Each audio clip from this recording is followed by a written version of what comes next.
তো এতদিন শুধু সংসার করলে? হ্যাঁ, শুধুই সংসার করেছি, আর হাতে যোগফল শূন্য। আচ্ছা, তোমার কি মনে হয় না যে তোমার একটা রেসপন্সিবিলিটি ছিল? তুমি তো ভালো স্টুডেন্ট ছিলে। হয়তো ছিল, আমি সত্যিই বুঝতে পারিনি। ভেবেছিলাম স্বামী, সংসার, ছেলে মেয়ে, শ্বশুর শাশুড়ি এদের নিয়েই গোটা জীবন কাটিয়ে দেবো। নিজের জন্য মানুষের কিছু লাগে না? মানে যতই থাক না কেন, যতই ভরভরান্ত হোক না কেন, নিজস্ব একটা স্পেস লাগে না মানুষের? হ্যাঁ, সেটা এতদিনে আমি ঠিক বুঝতে পেরেছি। Better late than never. Pratyush বাবু, হ্যাঁ, তুমি আমাকে গান শোনাবে তো? গানের জগতে তো তোমার খুব নাম ডাক শুনেছি আমি। আমার ডাক নাম না ডিঙ্কা। আঙ্কেল, আপনি যদি আমাকে ডিঙ্কা বলে ডাকেন আমার খুব ভালো লাগবে। নিশ্চয়ই ডাকবো। তুমি যদি আমাকে আপনি না বলো তাহলে ডিঙ্কা বলে ডাকবো, আর যেই আপনি বলবো অমনি প্রত্যুষ হয়ে যাবে। না না আঙ্কেল, এবার থেকে তোমাকে আমি তুমি বলি ডাকবো, আর তুমিও প্লিজ আমাকে ডিঙ্কা বলো, আমার খুব ভালো লাগবে। নিশ্চয়ই ডিঙ্কা বলে ডাকবো। তা ডিঙ্কা, গান গাওয়াটাই তো তোমার প্রফেশন, তাই না? আর কিছু তো পারি না আঙ্কেল, তাই গ্র্যাজুয়েশন কমপ্লিট করার পর কোনো চাকরির চেষ্টা করিনি। চেষ্টা করবেই বা কেন? তুমি তো সিঙ্গার, ভালো গান গাও, এত নাম, তুমি অন্য কিছু করবে কেন? তুমি মন দিয়ে গানটা গাও। চেষ্টা করবো। আর দিঠি, এদিকে এসো। তুমি কি করবে? আমি তো এবার পরীক্ষা দেব, এই তো আর কদিন বাদেই পরীক্ষা। বেশ, তাহলে হোয়াট নেক্সট? কি প্ল্যান? জয়েন্ট টয়েন্ট তো সবই দিয়েছে, তবে কোথায় চান্স পাবে সেটা আমি জানি না। তবে আমার দিঠি পড়াশোনায় কিন্তু খুব ভালো, সব সময় স্কুলে ফার্স্ট হয়েছে। বাহ, ব্রিলিয়েন্ট। দেখো, ও ভালো জায়গায় চান্স পেলে আমরা কি করে মেনটেন করব সেটাই তো বড় ব্যাপার হয়ে দাঁড়িয়েছে। আচ্ছা জানো তো, আমার ছেলের তো চাকরিটা নেই, ওর চাকরিটা যাওয়াই উচিত ছিল। ওর সাথে কাজ করতে ওই মেয়েটিকে তো আমাদের বাড়িতে সব লজ্জার কথা, কি বলবো তোমাকে। যদিও বৌমা অফিসে গিয়ে অনেক রিকোয়েস্ট করার পরে ওরা রাজি হয়েছে একজনকে কাজে রাখবে, কিন্তু সে মহিলা আবার তার ছেলেকে নিয়ে আমাদের বাড়িতে রয়েছে। এমন অবস্থা, কি বলবো, কি করে যে ও মেনটেন করবে এ করবে। ও বড্ড ভুল করে ফেলেছে, বুঝলে, বড্ড ভুল করে ফেলেছে। বাবা, উনি একদিনের জন্য আমাদের বাড়িতে এসেছেন, আমাদের সমস্যার কথাগুলো ওনাকে বলে কি কোনো লাভ আছে? আমাদের সমস্যার কথা উনি শুনে কি করবেন? তোমায় কে বললো যে আমি একদিনের জন্য বেড়াতে এসেছি? আর তোমাকে এটাও বা কে বললো যে আমি আর এখানে কখনো আসবো না? আর তুমি না চাইলেও আমার যতদূর মনে হয় ডিঙ্কা বা দিঠি তারা ঠিক চাইবে। এই, তোমরা চাইবে না? নিশ্চয়ই চাইবো, 100% চাইবো। আসলে কি জানো আঙ্কেল, তোমার মধ্যে না একটা অদ্ভুত প্লেজেন্ট পার্সোনালিটি আছে, সেজন্য যেদিনকে প্রথম তোমায় দেখি সেদিন থেকে তোমার ফ্যান হয়ে গেছিলাম। এই দেখো দিঠি, তোমার দাদা কি বলছে। আমি তো শুনেছি তোমার দাদার প্রচুর ফ্যান, বিশেষ করে মহিলা ফ্যান, আর তোমার দাদা নাকি আমার ফ্যান হয়ে গেছে। না, তুমি কত বড় একজন মানুষ, তা তোমার একটু অহংকার নেই। কতই বা বড় হব, তুমি তো বেশ লম্বা, তোমার থেকে আর কয় ইঞ্চি বা বড় হব। তুই তো মজা করছো, আমি কিন্তু সত্যি সত্যি বলছি। আমি সত্যি সত্যি বলছি, তুমি বড় হলে কিন্তু বড় হবে।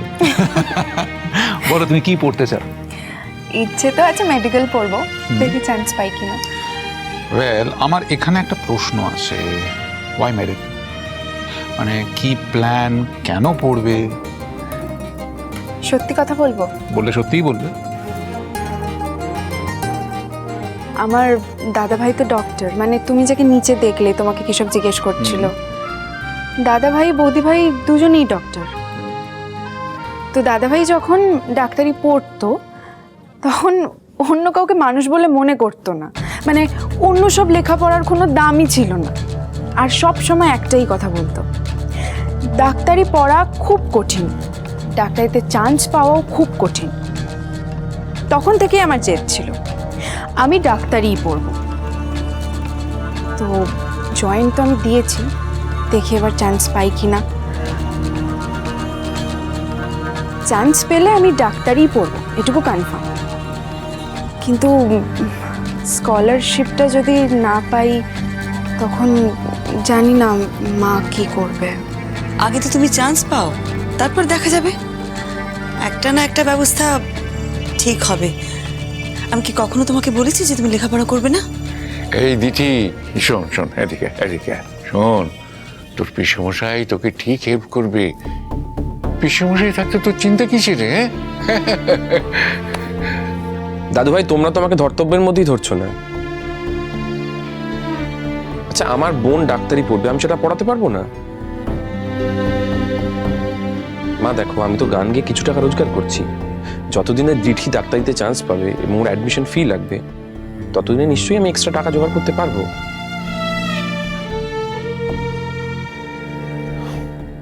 আঙ্কেল জানো, মাঝে মাঝে না এই কথাগুলো শুনলে আমার খুব হাসি পায়।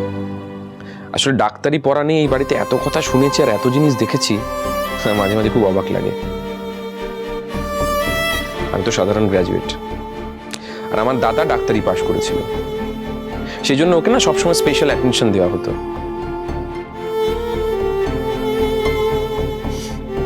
আমার মাও কিন্তু কিছু কম করেনি ওর জন্য। আর টিঙ্কা থাক না, আমাকে এসব কথা বলিস না। মা, আমার সব মনে আছে। তুমি না ঘড়ির কাঁটা মিলিয়ে ওকে খেতে দিতে, ও কখন পড়তে বসবে, কখন ঘুমোতে যাবে, কখন কলেজে বেরোবে, সব তোমার মাপা ছিল মা। আমার দিকে তুমি ফিরেও তাকাওনি। তাতে দুঃখ পাওয়ার কিচ্ছু নেই টিঙ্কা, কারণ তোমার মা জানতেন যে তোমার দিকে নজর দিতে হবে না। তোমার দিকে তাকিয়ে না থাকলেও তুমি ঠিক নিজেকে সামনে নিতে পারবে। And she was right. Uncle, তুমি এই কথাটা বলে না মাকে একদম সেভ করে দিলে। আচ্ছা, বলছি যে আর তো সময় নষ্ট করে লাভ নেই, আমি টেবিলে খাবারটা বাড়ি। আসুন। হ্যাঁ মা, চলো, আমি হেল্প করছি তোমাকে। আমিও যাই না। এত লোক গিয়ে কি হবে, তুই চল, ওই গ্লাসে জল টলগুলো দিয়ে দে। বলছি যে খুবই তো সাধারণ রান্না করেছি, আমি জানি না আপনি খেতে পারবেন কিনা, হয়তো আপনার খেতে কষ্ট হবে। বাবা, কি করে জানলে আমার কষ্ট হবে? মানে তোমার সাথে তো আমার শেষ দেখা সেই কলেজ লাইফে, তারপর তো আমাকে জানার তুমি সুযোগ পাওনি।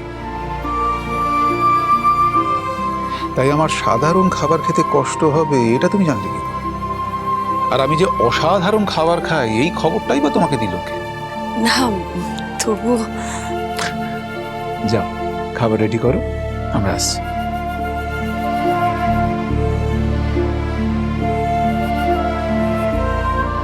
মাসি, কালকে একজন বড়লোক বন্ধুর সঙ্গে দেখা হলো, আর আজকে সে বাড়িতে এসে ল্যান্ড করলো। এটা মানে বেশি বেশি অগ্রগতি মনে হচ্ছে না? তাই না তাই, পেটে পেটে ওর শয়তানি বরাবর, জানো তো। এরকম যে একটা বন্ধু আছে আমাদের জানায়নি কো। জানালে কি করতে? ও মা গো, বলি এতগুলো বছর আমাদের সঙ্গে সংসার করলো, তো কে সেটা আমরা জানবো না কো? ও যেমন তোমাদের সঙ্গে এতগুলো বছর সংসার করেছে, তোমরাও তো ওর সঙ্গে এতগুলো বছর সংসার করেছো। আমরা সবাই মিলে করেছি। আমরা কোনোদিন কোনো কিছু ওকে জানিয়েছি? তাহলে ওর কাছ থেকে সেই প্রত্যাশাটা কেন? কোনোদিন কি আমরা ওর কাছ থেকে কোনো কিছু জানার চেষ্টা করেছি ও কি চায় না চায়? বাবা, তোমার সঙ্গে আজকাল দেখছি শ্রীময়ীর সম্পর্কে কোনো কথাই বলা যায় না। স্ট্রেঞ্জ। এর মধ্যে কথা বলা না বলার কি আছে আমি তো বুঝতে পারছি না। আচ্ছা শোনো, আমাকে একটা কথা বলবে? আমি না একটা জিনিস কিছুতেই বুঝতে পারছি না। তোমার যদি শ্রীময়ীর প্রতি এত এত ভালোবাসা, এত এত শ্রদ্ধা উথলে উথলে উঠছে, তুমি কেন বলো তো আমার কাছে ওর নামে কেন নিন্দে করতে? হ্যাঁ, ভুল করেছি। কি বলতে চাইছো তুমি? বললাম তো ভুল করেছি। শুন, আমাদের বাড়িতে একজন গেস্ট আছে উপরে, নিচের কথা উপরে শোনা যায়। সুতরাং এমন কিছু করো না বা বলো না যাতে উনি মনে না করেন এই বাড়িটা ভদ্রলোকের বাড়ি নয়, যাতে উনি ফিরে মনে না করেন যে উনি আর আসতে পারবেন না। সবসময় তো আমাদের দোষ হয় যে আমরা অন্যের ঘর ভাঙি। তোমার আগের বউয়ের সঙ্গে ওই ভদ্রলোকের যে একটা বিশেষ সম্পর্ক আছে। একদম আমাকে ধমকাবে না, ওইসব কলেজের দাদা ফাদা না আমি অনেক দেখেছি। কলেজের দাদা, কালকে ফাংশনে দাদার সাথে দেখা হলো আর আজকে বাড়ি চলে এলো। হ্যাঁ দেখো, ও চাকরিটা যদি এবার পার্মানেন্ট হয়, তাতে তোমার কোনো অসুবিধা হবে?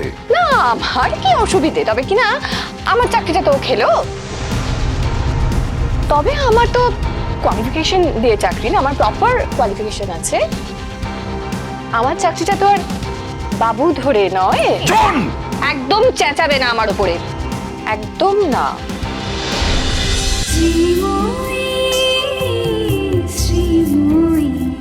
স্টার জলসার প্রিয় শো দেখার জন্য সাবস্ক্রাইব করুন আমাদের ইউটিউব চ্যানেলে এবং আপডেটেড থাকার জন্য প্রেস করুন বেল আইকন। চলো চলো চলো চলো পাল্টাই।